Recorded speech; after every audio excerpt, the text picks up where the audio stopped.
família como vai? Meu irmão, venha e responda.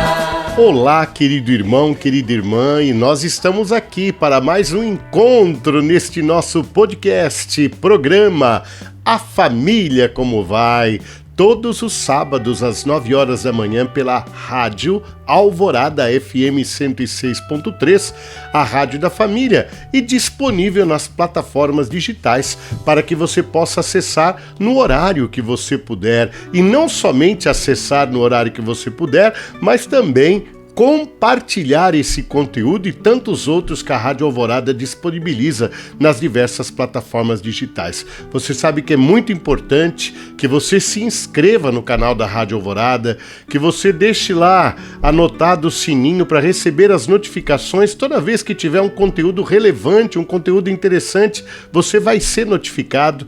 É importante também que você curta e que você compartilhe esse conteúdo, envie para outras pessoas, por meio dos seus grupos de WhatsApp, seus grupos de amigos, grupo da família, para que mais pessoas possam acessar e assim você se torna um evangelizador. Esse é o milagre que a comunicação hoje permite. Antes nós contribuíamos de uma maneira e hoje podemos ser nós também os protagonistas divulgando este conteúdo relevante. E nós vamos retomar aquilo que nós comentávamos no programa passado, no podcast passado, que é a família de Nazaré. Estamos vivendo este tempo do Natal e, portanto, nós estamos neste clima de uma proximidade muito grande com a família de Nazaré. E essa proximidade com a família de Nazaré, esse nosso acompanhar os primeiros passos da vida de Jesus aqui na Terra, nos fazem também refletir sobre qual é o papel da família no plano de Deus, no plano de salvação da humanidade. É muito importante nós entendermos que a família, na perspectiva cristã, ela está muito além do que um mero contrato entre duas pessoas, do que uma mera instituição natural. Ela é natural, o amor do homem e da mulher também fazem parte da natureza, porém, na perspectiva da paixão, morte e ressurreição de Jesus, isto adquire uma dimensão muito, muito maior, ultrapassa todo o sentido meramente humano que nós queiramos dar. E no final do podcast passado, nós falávamos exatamente dessa experiência esponsal, desta experiência de um amor de esposo e de esposa que nós percebemos, de um amor de família também, que nós percebemos na relação da Trindade. O nosso Deus é relação, é Pai, é Filho, é Espírito Santo. E nesse amor fecundo que transborda, vem toda a humanidade. E nesta humanidade, de um modo todo especial, nós vamos encontrar o ser humano, criado à imagem e semelhança de Deus. Homem e mulher os criou, nos diz o livro do Gênesis. E a partir daí, como fundamento deste amor, está a liberdade. Um Deus que cria o ser humano como um gesto de amor e que corre o risco, porque o amor comporta os riscos de, inclusive, não ser amado, ao dar para este ser humano o uso da liberdade. E foi exatamente, querido irmão, querida irmã, o uso dessa liberdade que fez com que acontecesse o pecado. E a partir daí, o amor de Deus se manifesta nesta busca incessante de trazer novamente o seu amado, a sua amada, cada homem, cada mulher, para o seu convívio. E durante todo o Antigo Testamento, nós temos esse Deus que vai atrás. E chegada a plenitude dos tempos, que são os nossos tempos atuais, ele então envia o seu próprio Filho. E nós encerrávamos falando de Jesus Cristo como sendo a revelação por excelência do que é o amor de Deus e do que o amor de Deus é capaz.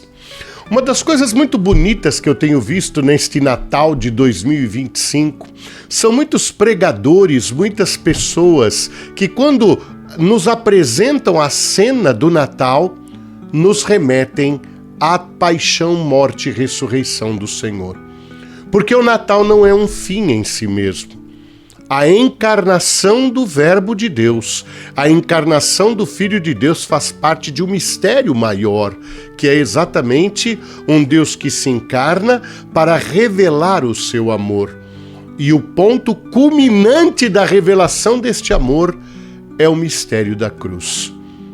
Maria, que estava com ele na gruta de Belém, Maria, que esteve com ele em Nazaré, Maria estará com ele ao pé da cruz. E Maria contemplará, juntamente com algumas mulheres que ali estavam, também juntamente com João, o discípulo amado, e com os soldados que naquele momento acompanhavam aquela cena, além dos dois ladrões crucificados, um de cada lado do Senhor. Estas pessoas testemunharam ali uma cena que coroa todo este processo desta aliança esponsal. Com o corpo de Cristo pendente na cruz, um soldado lhe atravessa o lado com a lança e dali escorre sangue e água. E este sangue e esta água que correm do lado aberto do Senhor representam o nascimento da igreja, a água do batismo e o sangue da Eucaristia, que são oferecidos como último gesto deste Filho de Deus que cumpriu a sua missão e que, morto, ressuscitará, mas deixará para a sua esposa, a igreja, o batismo e a Eucaristia. E aí então, olhando para este corpo de Cristo pendente na cruz, com o seu lado aberto, a igreja viu a imagem de Adão, que no seu sono teve do seu lado aberto retirado uma costela e dela surgir Eva. E de Adão e Eva, o amor do homem e da mulher. E agora, do lado de Cristo, dormente na cruz, nasce a igreja, a nova Eva, a esposa do Cordeiro. Por isso, a cena de Cristo crucificado é a cena do batismo pela água que jorra, da Eucaristia pelo sangue que jorra e do matrimônio cristão pela entrega até as últimas consequências. É por isso que Paulo vai dizer que o matrimônio é um mistério profundo, o amor de Cristo pela igreja.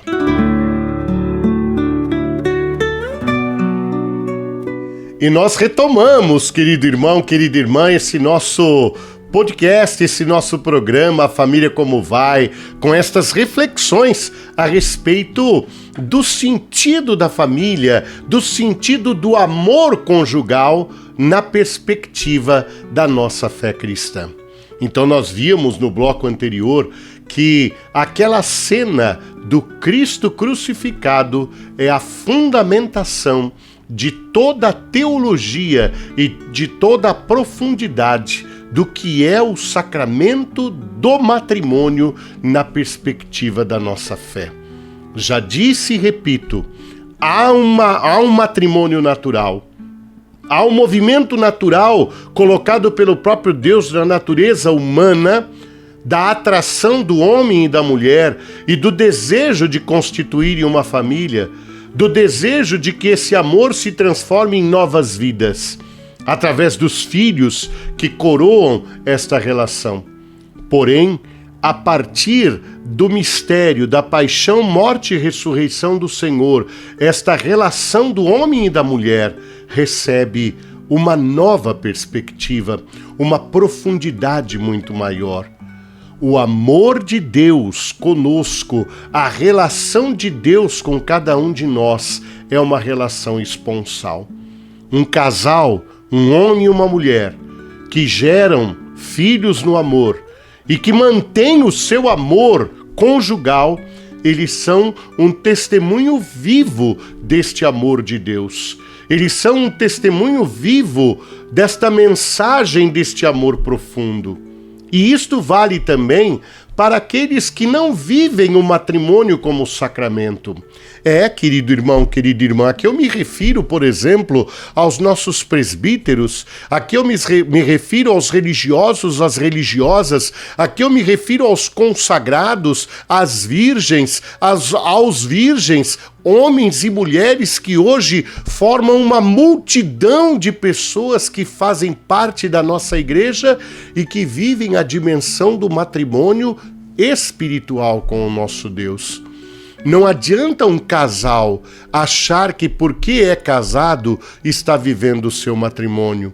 Não, esse matrimônio é vivido quando dá a esta união natural um sentido espiritual. E o mesmo vale para os presbíteros, o mesmo vale para os consagrados, para os leigos, leigas, consagrados, para os leigos e leigas que nas nossas comunidades são celibatários, não se casaram, porque eles vivem um matrimônio vinculado ao Senhor, vivem um matrimônio de união com o Senhor. Toda relação humana é uma relação esponsal e matrimonial com o nosso Deus.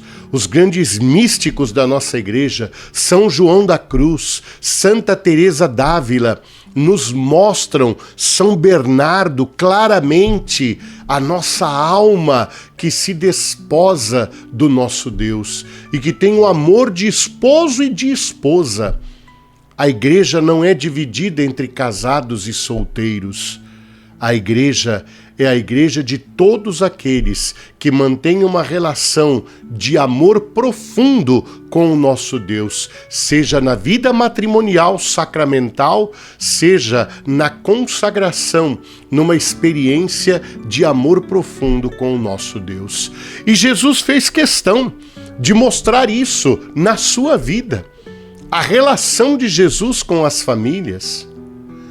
Querido irmão, querida irmã, por mais que aquela cena das bodas de Caná tenha todo um sentido teológico de um povo, de uma nova aliança, de um novo vinho que será oferecido a partir da chegada do povo de Deus, o fato, porém, é incontestável. O primeiro sinal realizado pelo Filho de Deus na terra foi numa festa de casamento. Foi diante de um casal. E isto tem muito a dizer sobre a relação que Jesus desenvolvia com os casados, com as famílias, com esta experiência de vida de família presente também nos evangelhos. Como não trazermos à nossa memória o quanto Jesus se sentia à vontade na casa daqueles 3 irmãos, Lázaro, Marta e Maria. Betânia era o lugar onde o Senhor se sentia absolutamente em casa e os que o hospedavam também se sentiam à vontade com ele.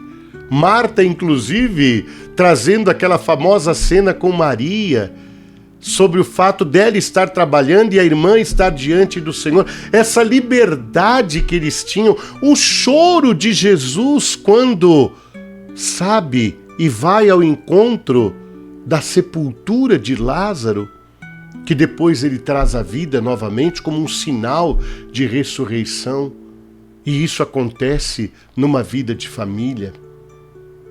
Jesus vive a realidade das famílias no seu ministério público. Ou então, quando Jesus passa pelas casas das pessoas, aquela ida à casa de Pedro, a cura da sua sogra, que rapidamente recuperada se levanta e vai então servir as pessoas. Ou então a presença de Jesus que acompanha a dor das famílias, a filha de Jairo que é trazida de volta à vida, aquela viúva de Naim estão numa procissão em direção à sepultura e ele toca naquele caixão e faz com que aquele adolescente volte à vida. aquela mulher cananeia com um sofrimento profundo de uma doença que não tinha cura. E ao tocar em Jesus, ele sente algo e diz: quem me tocou? E aquela mulher se apresenta humildemente diante dele. Jesus vive as dores da família e continua vivendo a dor da minha, da sua, todas as dores que fazem parte da vida de família. E por último, querido irmão, querida irmã, não podemos esquecer que Jesus também vai ao encontro das famílias destruídas. O encontro ao meio-dia, naquele sol de arrebentar, no poço com a samaritana. E aquele diálogo com aquela mulher, que também tem todo um sentido figurado, mas profundamente teológico, ela com os seus maridos, relacionado aos deuses que aquele povo tanto cultuava, mas ele restaura também a vida daquela mulher. Ou então, aquela que é jogada diante dele porque foi pega em adultério.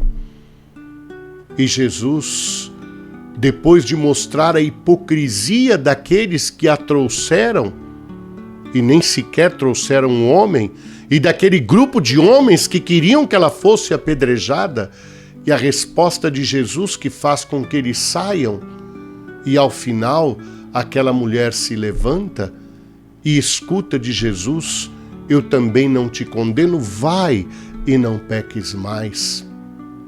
Jesus cuidando sempre das famílias. Família que reza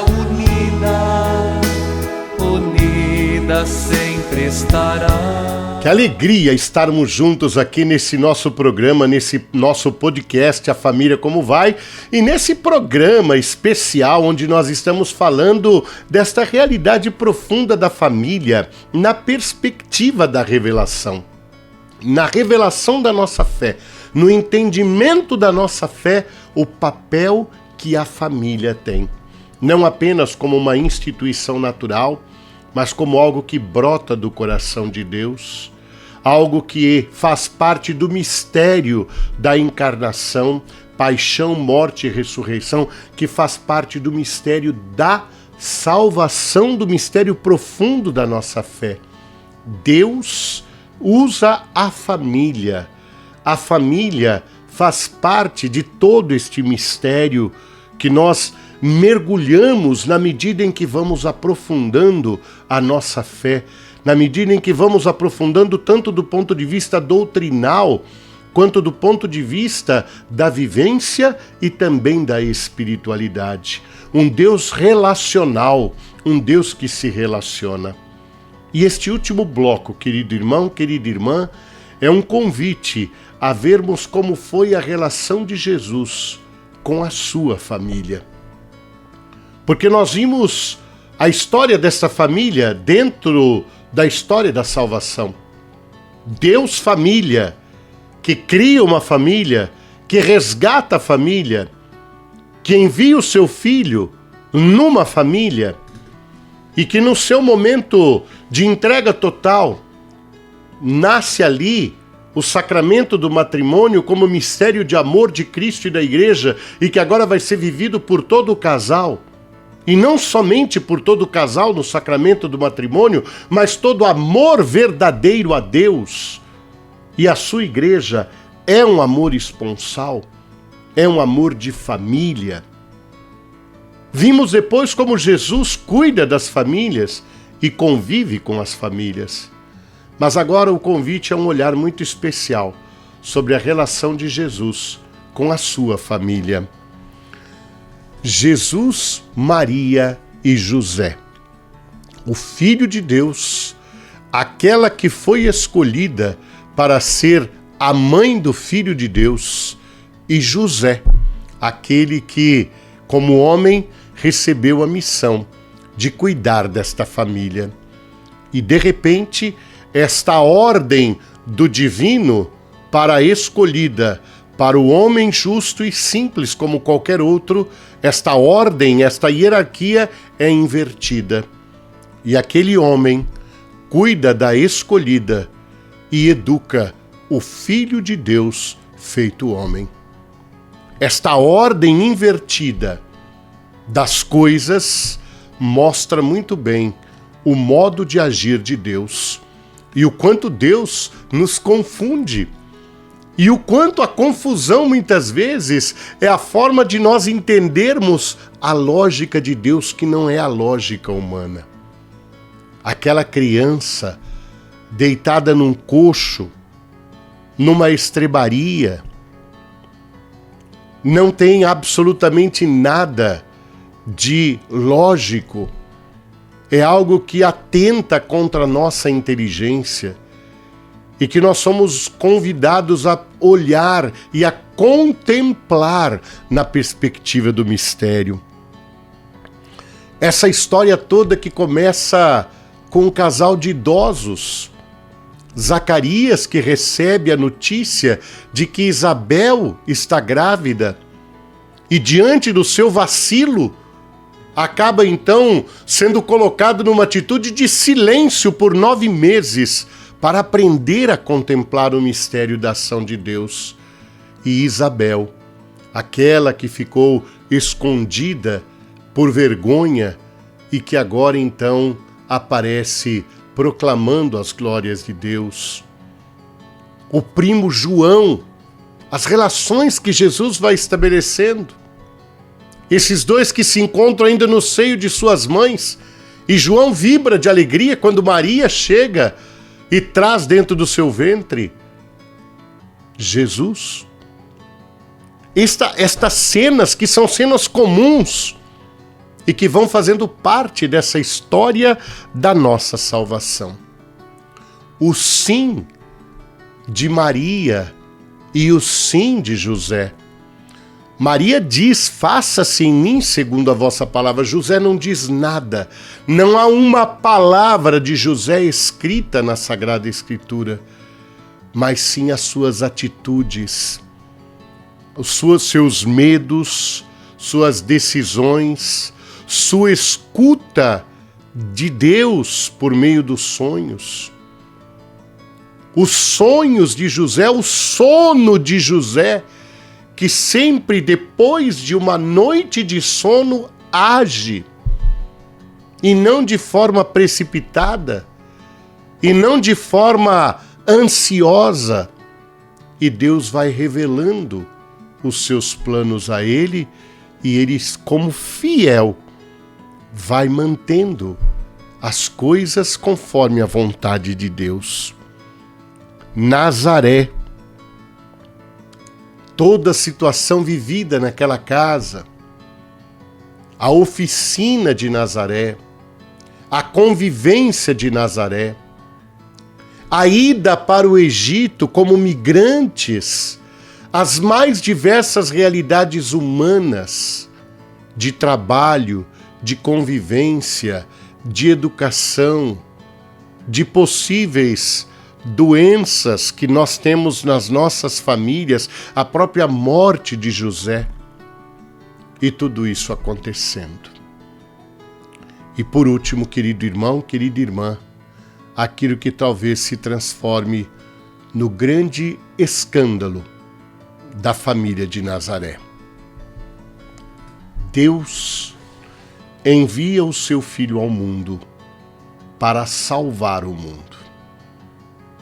Este seu filho vive 33 anos no meio de nós.